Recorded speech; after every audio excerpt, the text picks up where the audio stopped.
Welcome to the MasterMind Library. They call me Ferdinand, the bringer of balance, leader of many disciplines, and your host of the MasterMind Library, the home of the MasterMind Book Club. And I'm here with my everyday co-hosts, Trigger and Sincere. I think they just like to look at themselves in the camera. And I also have in our live audience, Aria, Elijah, and Huey. And they will be listening in to today, chapter 8 of the NeverEnding Story. So we've been going in, and Atreyu is well on his way, on his journey, and he's doing a great job.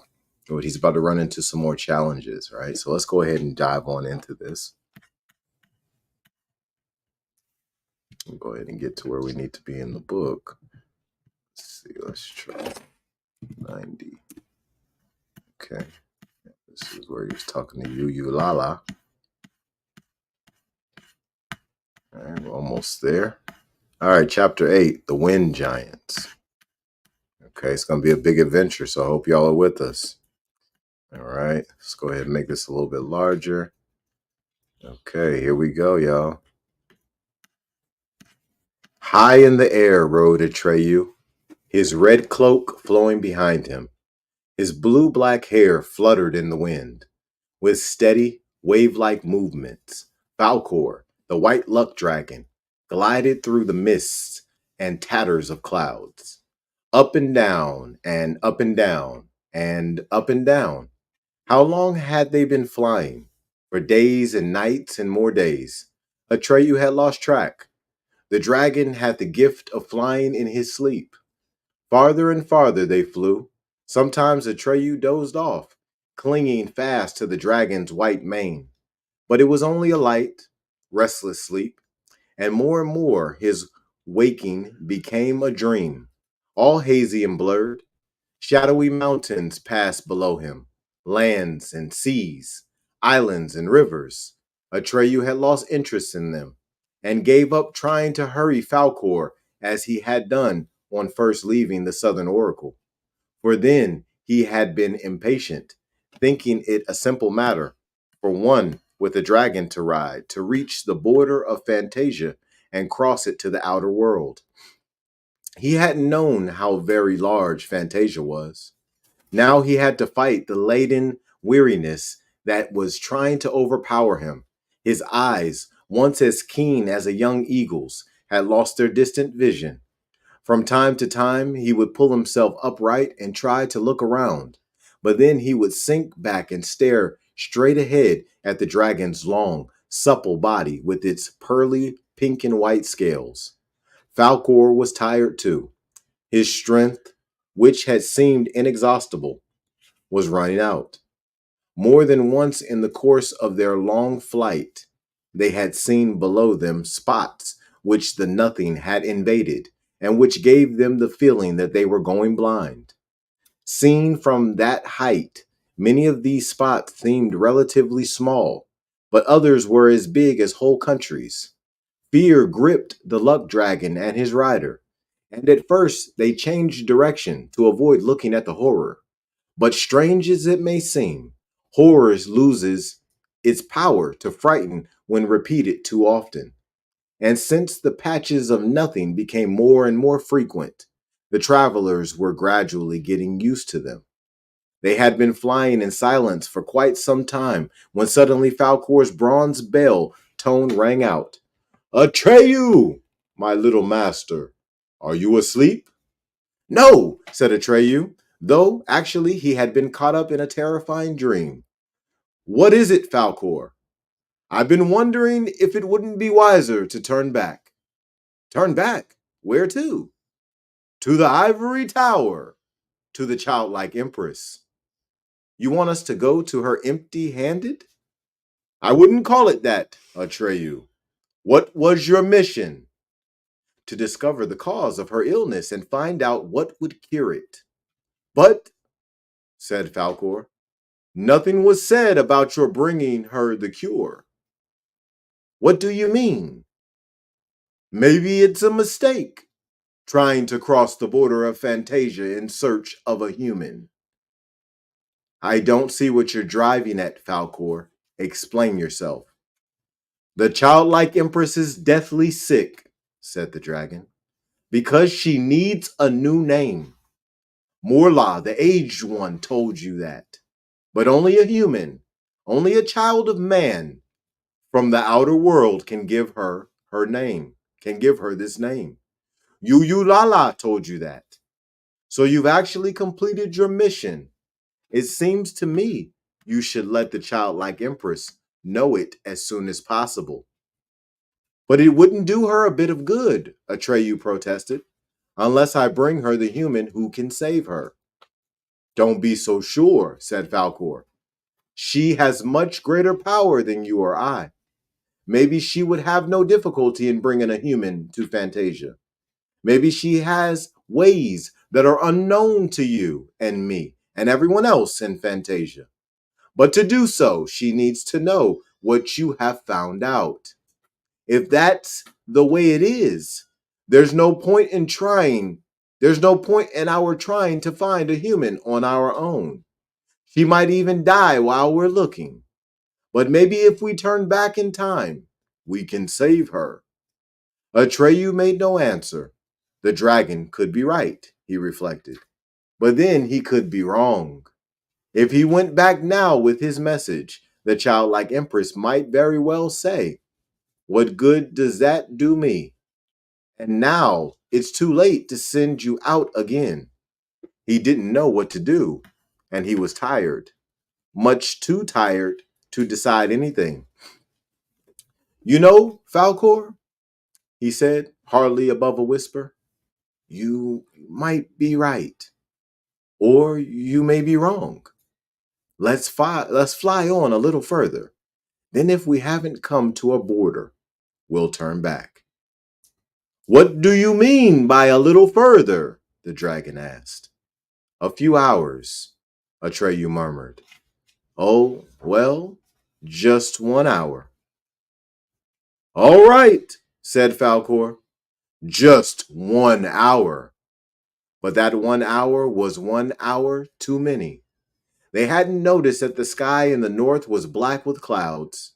In the west, the sky was aflame, and ugly-looking clouds hung down over the horizon like seaweed. In the east, a storm was rising like a blanket of gray lead, and all around it, there were tatters of cloud that looked like blue ink blots. And from the south came a sulfur yellow mist, streaked with lightning. We seem to be getting into bad weather, said Falcor. Atreyu looked in all directions. Yes, he said, it looks bad. But what can we do but fly on? It would be more sensible, said Falcor, to look for shelter. If this is what I think, it's no joke. What do you think? Atreyu asked. I think it's the four wind giants, starting one of their battles. They're almost always fighting to see which is the strongest and should rule over the others. To them, it's a sort of game, because they have nothing to fear. But God help anyone who gets caught in their little tiffs. Can't you fly higher? Atreyu asked. Beyond their reach, you mean? No, I can't fly that high. As far as I can see, there's nothing but water below us. Some enormous ocean. I don't see any place to hide in. Then, Atreyu said, we'll just have to wait till they get here. Anyway, there's something I want to ask them. What? Cried the dragon, so terrified that he jumped, in a manner of speaking, sky high. If they are the four winds, Atreyu explained, they must know all four corners of Fantasia. If anyone can tell us where the borders are, it's them. Good Lord, cried the dragon.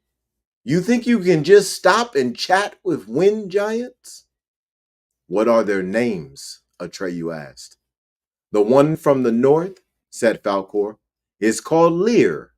The one from the east is Barrio. The one from the south is Sharik. And the one from the west is Maestril. But tell me, Atreyu, what are you? Are you a little boy or a bar of iron? How come you're not afraid? When I passed through the Sphinx's gate, Atreyu replied, I lost all my fear. And besides, I'm wearing the emblem of the childlike empress. Everyone in Fantasia respects it. Why shouldn't the wind giants? Oh, they will, cried Falcor. They will, but they're stupid, and nothing can make them stop fighting one another. You'll see. Meanwhile, the storm clouds from all four directions had converged. It seemed to Atreyu that he was at the center of a huge funnel, which was revolving faster and faster, mixing the sulfur yellow, the leaden gray, the blood red, and the deep black all together. He and his white dragon were spun about in a circle like a matchstick in a great whirlpool. And then he saw the wind giants. Actually, all he saw was faces, because their limbs kept changing in every way possible, from long to short, from clear cut to misty.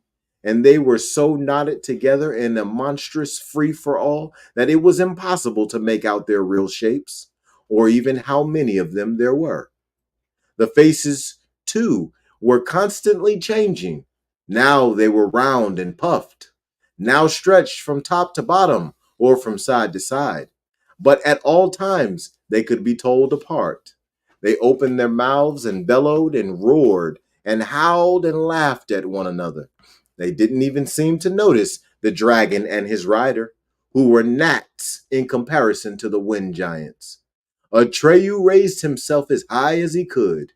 With his right hand, he reached for the golden amulet on his chest and shouted at the top of his lungs, In the name of the childlike empress, be still and listen.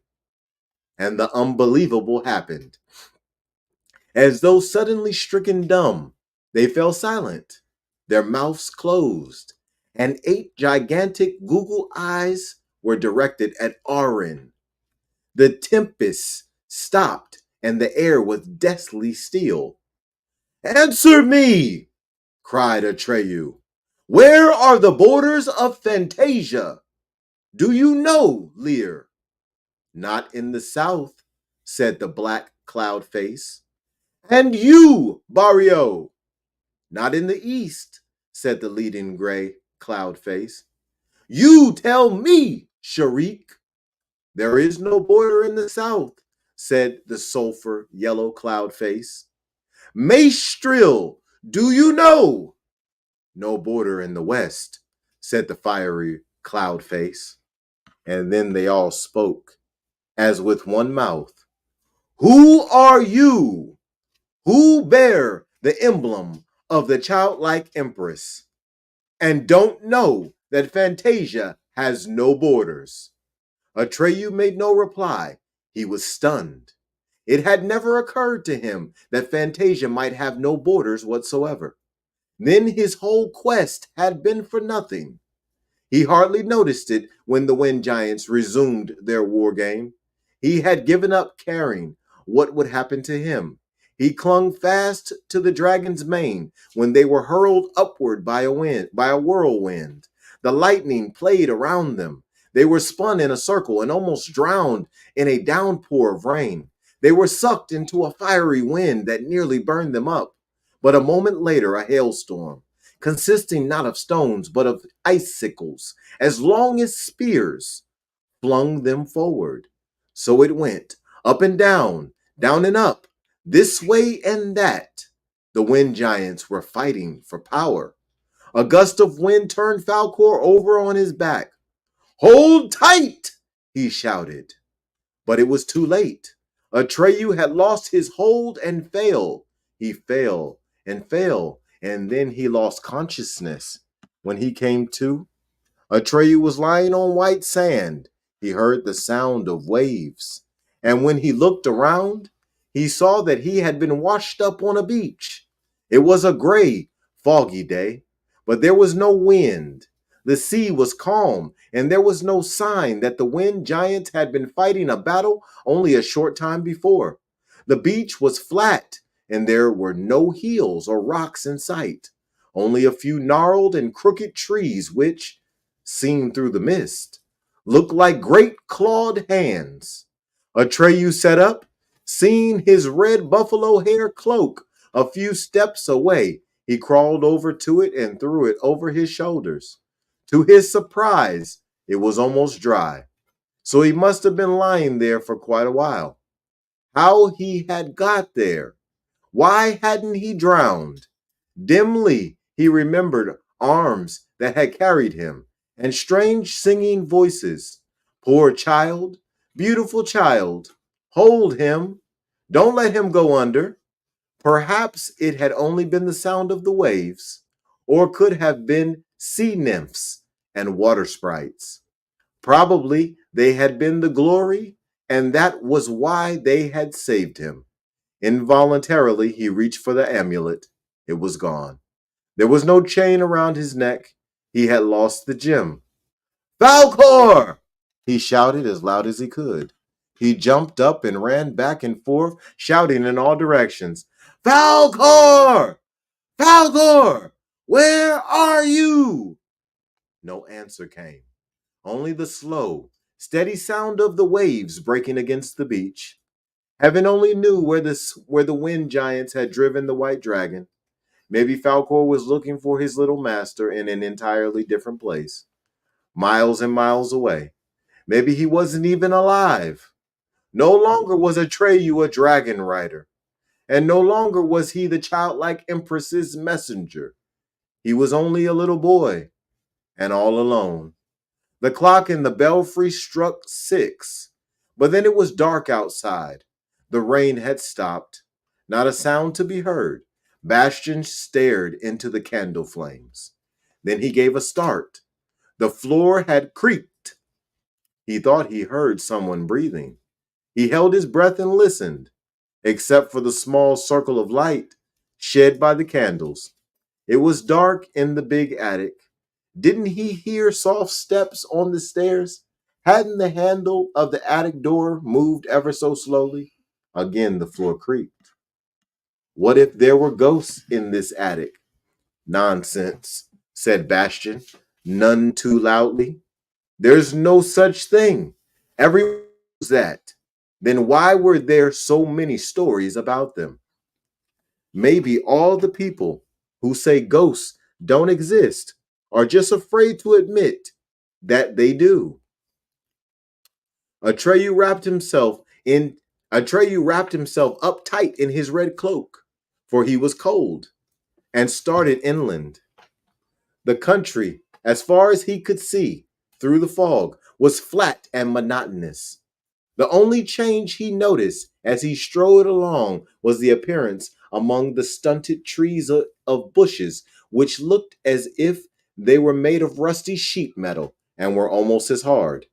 You could easily hurt yourself brushing against them if you weren't careful. About an hour later, Atreyu came to a road paved with bumpy, irregularly shaped stones. Thinking it was bound to lead somewhere, he decided to follow it, but preferred to walk on the soft ground beside the bumpy paving stones. Thus, the road kept twisting and turning, though it was hard to see why, for there was no sign of any hill, pond, or stream. In that part of the country, everything seemed to be crooked. Atreyu hadn't been skirting the road for very long when he heard a strange thumping sound. It was far away, but coming closer. It sounded like the muffled beat of a big drum. In between beats, he heard a tinkling of bells and a shrill piping that could have been made by fifes. He hid behind a bush by the side of the road and waited to see what would happen. Slowly, the strange music came closer, and then the first shapes emerged from the fog. They seemed to be dancing, but it was a dance without charm or gaiety. The dancers jumped grotesquely, rolled on the ground, crawled on all fours, leapt into the air, and carried on like crazy people. But all Atreyu could hear was the slow, muffled beat drums, the shrill fifes, and a whimpering and panting from many throats. More and more figures appeared. The procession seemed endless. Atreyu looked at the dancers' faces. They were ashen gray and bathed in sweat, and the eyes had a wild, feverish glow. Some of the dancers lashed themselves with whips. They're mad, Atreyu thought, and a cold shiver ran down his spine. The procession consisted mostly of night hobs, kobolds, and ghosts. There were vampires as well, and quite a few witches, old ones with great humps and beards, but also young ones who looked beautiful and wicked. If he had had Arin, he would have approached them and asked what was going on. As it was, he preferred to stay in his hiding place until the mad procession had passed and the last straggler vanished, hopping and limping in the fog. Only then did he venture out on the road and look after the ghostly procession. Should he follow them? He couldn't make up his mind. By that time, to tell the truth, he didn't know if there was anything that he should or should not do. For the first time, he was fully aware of how much he needed the childlike empress's amulet and how helpless he was without it. And not only, or even mainly, because of the protection it had given him, it was thanks to his own strength, after all, that he had stood up to all the hardships and terrors and the loneliness of his quest. But as long as he had carried the emblem, he had never been at a loss for what to do. Like a mysterious compass, it had guided his thoughts in the right direction. And now that was changed. Now he had no secret power to lead him. He had no idea what to do, but he couldn't bear to stand there, though paralyzed. So he made himself follow the muffled drumming, making his way through the fog, always careful to keep a suitable distance between himself and the last stragglers. He tried to put his thoughts in order. Why, oh, why hadn't he listened when Falcor advised him to fly straight to the childlike empress? He would have brought her Uyulala's message and returned the gem. Without Orin and without Falcor, he would never be able to reach her. She would wait for him till her last moment, hoping he would come, trusting him to save her and Fantasia, but in vain.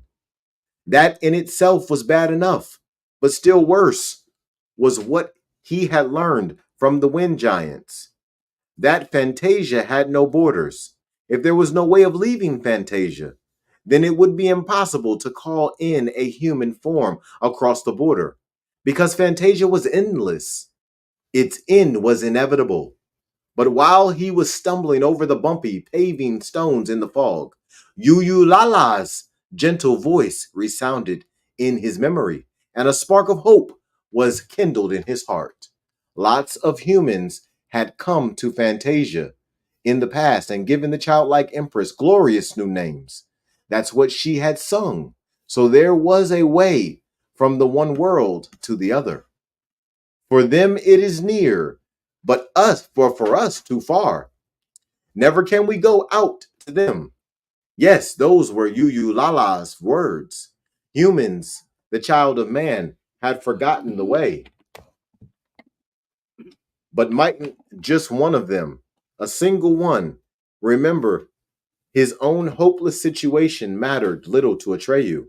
What mattered was that a human should hear Fantasia's cry of distress and come to the rescue, as had many times before. Perhaps one had already started out and was on his way. Yes, yes, Bastion shouted. Then, terrified of his own voice, he added more softly, I'd go and help you if I knew how. I don't know the way, Atreyu. I honestly don't. The muffled drum beats and the shrill piping had stopped. Without noticing it, Atreyu had come so close to the procession that he almost ran into the last stragglers. Since he was barefoot, his steps were soundless. But that wasn't why those creatures took no notice of him. Please go tell your mom to turn everything off of Wi-Fi. He could have been stomping with hobnailed boots and shouting at the top of his lungs without attracting their attention. By that time, the procession had broken up and the spooks were scattered over the large, muddy field, interspersed with gray grass. Some swayed from side to side, others stood or sat motionless, but in all their eyes there was a feverish glow, and they were all looking in the same direction. Then Atreyu saw what they were staring at in fascinated horror. On the far side of the field lay the nothing. It was the self same nothing that he had seen from the bark troll's treetop, or on the plain where the magic gates of the South Oracle had stood, or looking down from Falcor's back. But until then, he had always seen it from a distance. This time it was close by. It cut across the entire landscape and was coming slowly but irresistibly closer. Atreyu saw that the spooks in the field ahead of him were twitching and quivering. Their limbs were convulsed and their mouths wide open, as though they had wanted to scream or laugh, though not a sound came out of them. And then, all at once, leaves driven by a gust of wind, they rushed toward the nothing. They leaped, they rolled, they flung themselves into it. The last of the ghostly crowd had just vanished when Atreyu felt to his horror that his own body was beginning to take short, convulsive leaps in the direction of the nothing. He felt drawn to it by an unreasoning desire and braced his will against it. He commanded himself to stand still.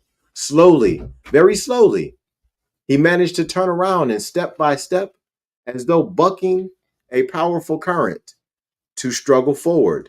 The force of attraction weakened and he ran with all his might over the bumpy, paving stones. He slipped, fell, picked himself up, and ran on. He had no time to wonder where this foggy road would lead him. He followed the senseless twists and turns of the road until high-pitched black ramparts appeared in the fog ahead of him. Behind him, several crooked towers jutted into the gray sky. The heavy wooden wings of the town gate were rotting away and hung loose on rusty hinges. Atreyu went in. It was growing colder and colder in the attic. Bastion's teeth were chattering. What if he should get sick? What should become of him then?